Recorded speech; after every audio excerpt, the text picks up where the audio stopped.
Welcome, and thank you for joining for another whiskey review. Today, we're going to take a look at one of our old faithfuls. Yes. Lagavulin 12, this time, 2021. Comes in at 56.5% ABV. Dustin.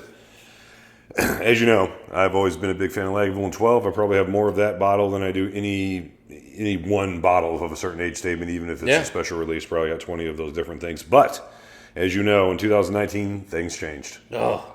With different packaging that I didn't like. I went to whiskey. It was even worse. Oh, terrible. Hated the 19. I mean, guys, it would be like if your daughter came home with Mike. Funny, but not terribly untrue. All right, so 2019 was awful. I had a taste of 2020. Wasn't about to do that again. And Dustin says, "Hey, Mike, Lagavulin's back. This one is better because it's got a lion on it. A flaming lion. Wow, It's better than the pink penis on the Talisker, right? yeah, there was some suspect artwork here. They went with some interesting artwork, that's for sure. That is for sure. So, Dustin, I don't have high hopes. Been disappointed with this whiskey for a couple of years now. Yeah.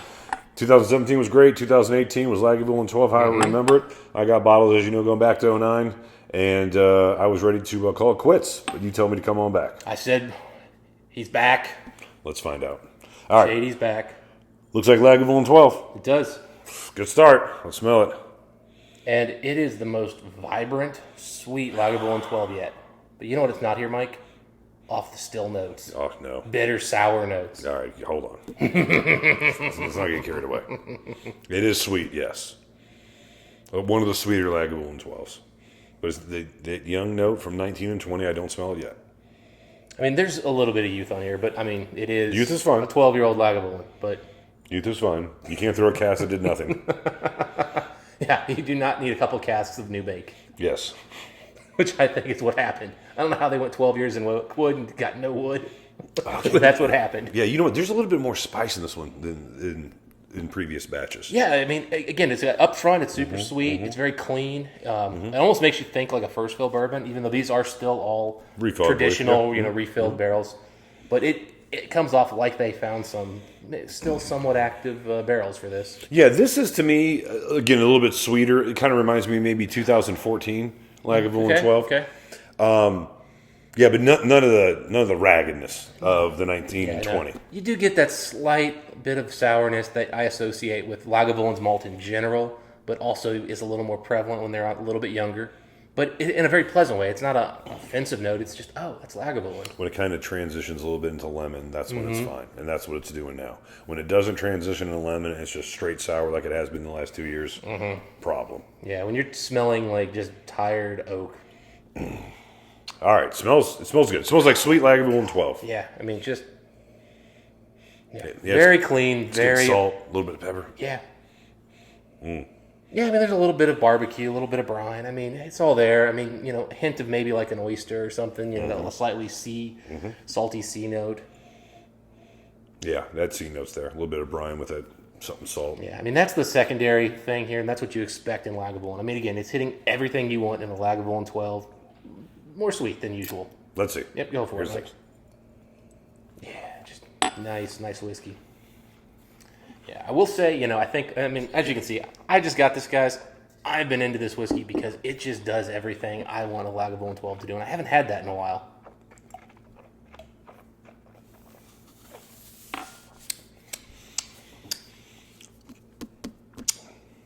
Oh, good. They're back. Yeah, so a little bit more peppery than I remember Lagavulin 12 being, which is fine. Yeah.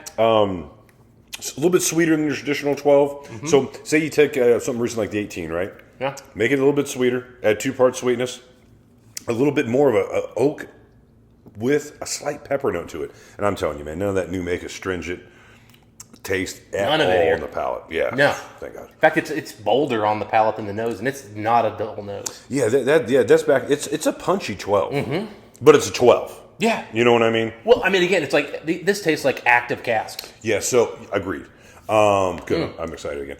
So, the wood note reminds me of 2013. Okay. It was ashier. I described the 2013 originally as ashy. That's what it is. It's back to ashy. Okay. Like 2012 and 2013 were, but it's sweeter than either one of those were. So it's a nice mix. If you guys were into Lagavulin 12s, if you take Lagavulin 12, 2013 and 14, mix them together, you're pretty close. Where the 14 was more lemon, this is probably more of a lime, I would say. I mean, this is probably the least fruity Lagavulin 12 I've had. But it's still there. It's there, but it's subtle, especially on the palate. It's more noticeable on the nose. Yeah, because, I mean, again, even with water right now, the ashy notes are coming up a little bit more. Am I crazy? But I got a hint, just a hint, of almost like a salted peanut shell.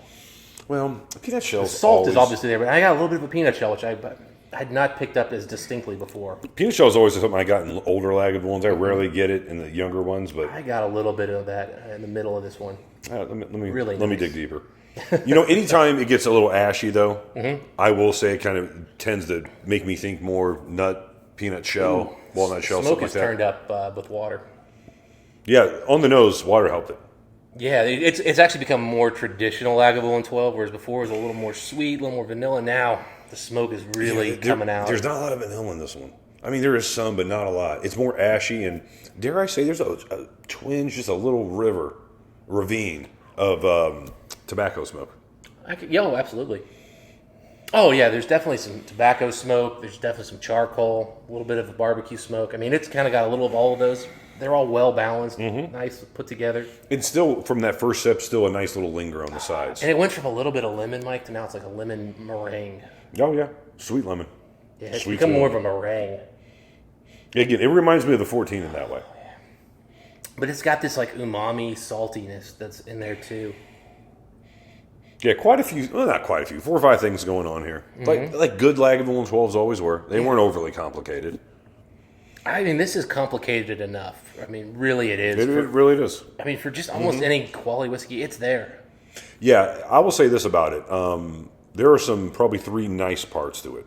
Again, when I think back on Lagavulin through the years, there's a couple of them that I say are pretty balanced and do a few things well.